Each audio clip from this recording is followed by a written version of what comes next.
Let's have it right. The 2025 season has been hell on earth for Red Bull, for Max Verstappen, for Yuki Tsunoda, Liam Lawson, Christian Horner, you name it, okay? It has been dreadful. It's been a bad 2025 season. But the question that I want to get debating on today's video is, does this season show how good Max Verstappen is?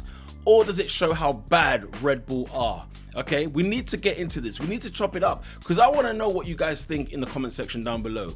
Is this something that we should look at as a devastating year overall? Or should we look at it in a sense of, look how good Max Verstappen is? Okay, look how great that man is. Because even in a horrible Red Bull, this man still produces. This man still gets race wins. He gets pole positions, okay? So we want to get into that debate. Let's get started. And if you like Formula 1 content like this, make sure you do subscribe to the channel. And if this is a topic that you're loving, by the way, to get into the nitty gritty of, guys, hit a subscribe button, okay? Let's get right into it. Now, let's start off with Max Verstappen. Let's talk about how the 2025 season makes Max Verstappen look good. Because think about it. He has been amazing in that Red Bull. And the reason I say this, we don't have to go back to recent time right now where he's been winning in Monza, where he got the win in Baku. We ain't got to talk about any of that sort of stuff.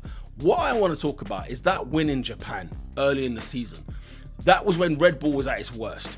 Red Bull was horrendous, horrific. They couldn't strike a win. They couldn't get any speed, any pace. They couldn't get the setup right. Nothing was going right at Red Bull. And yet, Max Verstappen somehow gets a pole position and wins the race. Now, you can argue McLaren left a lot on the table. They made mistakes. They brought Max Verstappen in. Listen, we can slice it whichever way you like. Max Verstappen still had to deliver on the day. And guess what? He did.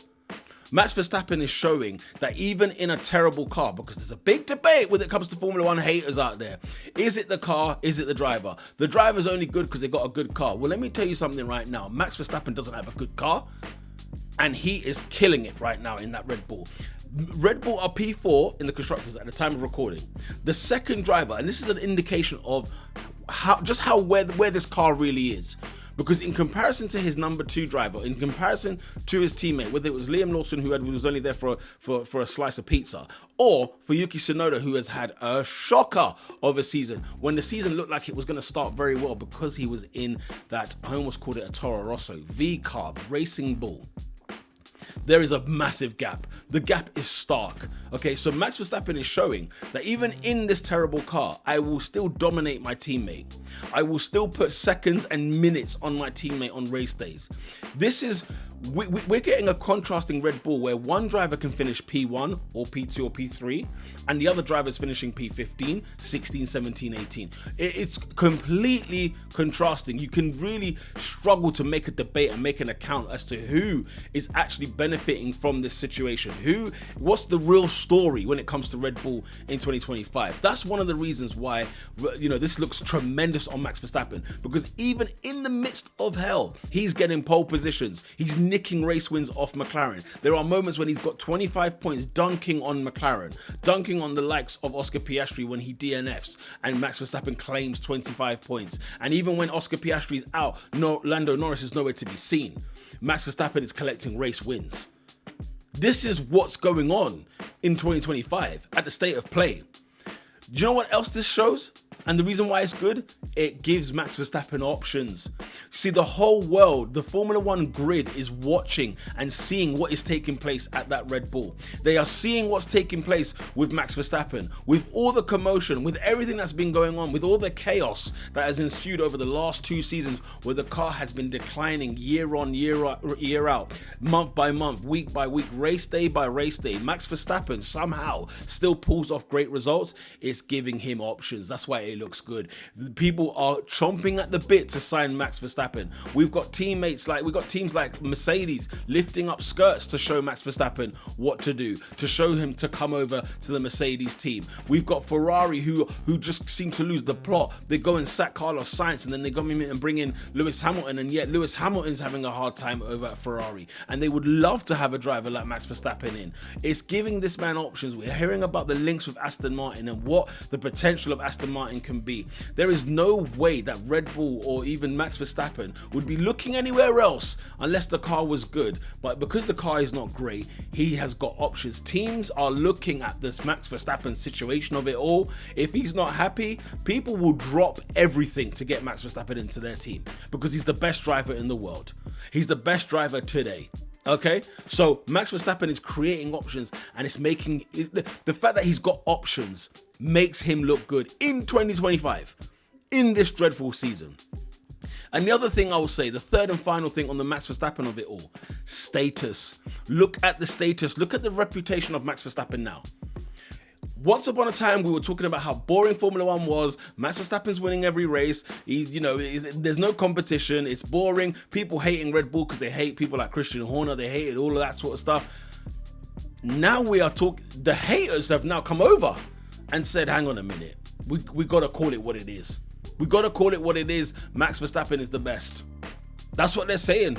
They're saying he's the best. His reputation in a season where he's not going to win the championship has got higher than the years he won the championship. Guys, what's going on? What's happening here? Somebody talk to me. Let me know what's happening here. Why am I seeing this? Why is this happening? Because even in the midst of this 2025 season, the fact that his reputation is rising shows you the good that it's doing for Max Verstappen. It shows you how good he is in 2025. Yeah? Comment down below your thoughts, because if you think I'm gassing on those things, please let me know. Surely what I've said here is bang on the money. When it comes to Max Verstappen, we've not said anything negative about Max Verstappen in 2025. And yet Red Bull has been awful. Yet the car has been garbage. Yet they have no pace. They've sacked teammates. This is another reason, in fact, a fourth bonus one for you. They have sacked Liam Lawson because of how dreadful he was doing in comparison. They sacked Sergio Perez last year. I know this is about 2025, but 2024 was not great either for Red Bull. They sacked Sergio Perez, a man who you could consider, a man you could rely on, who is constant, a reliable Sergio Perez, a competent driver in Formula One, a race winner in Formula One with Red Bull as well as Racing Point. And Max Verstappen, because of the golfing class, Sergio Perez had to go. Liam Lawson couldn't even get in the seat, and he had to go. Yuki Tsunoda, only the Lord of Heaven knows how he remained in a seat in Red Bull this year based on what we've seen in the past. We've seen Max Verstappen knock out Alex Albon. We've seen Max Verstappen knock out Pierre Gasly, Daniel Kvyat. Okay, let's have it right. So this is why the 2025 season of it all with Red Bull and the whole shenanigan, it is showing me how good Max Verstappen really is. But let's go over to the other side. Let's talk about how bad Red Bull are. Because you know one thing, we used to think, maybe you didn't, but I used to think Red Bull were flawless. This is a team that could do no wrong. This is a team that was bang on the money, spot on, a great team, a team that knew how to win, a team that was competent in championships, a team that used to collect Constructors' Championship, a team that had so much about them, from the pit crew, the mechanics, the strategists. Everything was just iron sharp. Even when you go back to the days of Sebastian Vettel when he was winning titles at Red Bull, the ducks all aligned, and it was one thing that Red Bull was so good at. They are good at aligning all the ducks. But let me tell you something, the dominance is gone. The incompetence is showing. We are seeing Red Bull for who they truly are. We are peeling behind the curtain. We are lifting up the veil, and we are seeing exactly who Red Bull really are. Because look at what is going on. It's one thing to fall behind your rival because you've gone on a head-to-head battle. You know, it's been a tough season in 2024. We just missed out on. No. They went from sky high to rock bottom in an instant. And I'm talking in the context of the elite, of the top-notch people in the grid. Okay, they have fallen. I told you they're P4 currently in the Constructors' Championship. That's not where we see Red Bull ever. Last year, they weren't even P2. It's one thing where a team who's always getting the Constructors' Championship, maybe on a bad year, or maybe on a year where they miss out on a head-to-head, they finish P2. No. This team sunk like a stone. They completely sunk like a stone. And it goes to show, like, you know, maybe you can blame the drivers, maybe you can blame the Sergio Perez's and the Yuki Tsunodas of this, or you can talk about the actual team themselves. We talk about Red Bull themselves, how poor they've been in this situation, how terrible they have been as an organization. The dominance they once had is completely gone. The reputation, number two, the reputation of this team now, my God, the things they have gone through. You know, when people like Adrian Newey just get up and leave, we have to ask questions. We have to ask questions. They've had dark cloud hanging over their head. They've had a dark cloud hanging over their head for the past year and a half. And people are asking, what the hell is going on at Red Bull? What are they playing at? What are they doing? And yet here we are. Now we're in a situation where the reputation, when you think about Red Bull, everyone's like, oh, I wouldn't want to touch them with a barge pole. Red Bull, a team who you would once consider, if you got a gig at Red Bull, you'd be like, yes, I have made it to the top. I'm at the top of the mountain, right? Now it's like it was scary hours this season, okay, with people like Christian Horner at the helm and with the shenanigans that he was getting up to in this past year or so. And it's led to the sacking of him eventually and the massive payout that they've had to do. But they've had to iron mess. They've had to clean it up. The reputation of Red Bull has just sunk like a stone.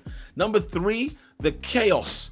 The chaos is another reason why and how bad we are seeing Red Bull to be in 2025.